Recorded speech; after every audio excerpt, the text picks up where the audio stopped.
banjir yang menjadi salah satu pekerjaan rumah pemerintah untuk dapat dituntaskan, namun dalam proses penanganan masalah banjir, pihak pengembang perusahaan harus ikut bertanggung jawab dalam mengantisipasi banjir.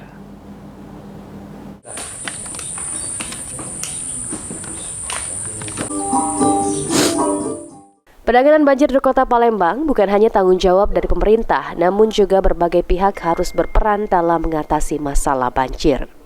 Salah satunya ialah pihak pengembangan perusahaan untuk ikut berperan dalam menyediakan kolam retensi di lokasi perumahan yang dibangun, agar nantinya jika hujan turun, air di lokasi perumahan bisa mengalir ke kolam retensi. Perumahan atau pengembang-pengembang itu juga bertanggung jawab nanti terkait dengan air ini. Jadi kalau nanti ada pengembang ingin bangun perumahan, ya mereka juga harus ada pengelolaan air itu. Jangan air yang mungkin dulu daerah itu bisa jadi itu tempat tampungan air, tapi dikembangkan menjadi perumahan. Jadi harus ada ya semacam kolam retensi juga mau dibangun itu nanti kedepannya itu ikut bertanggung jawab ya pengembang.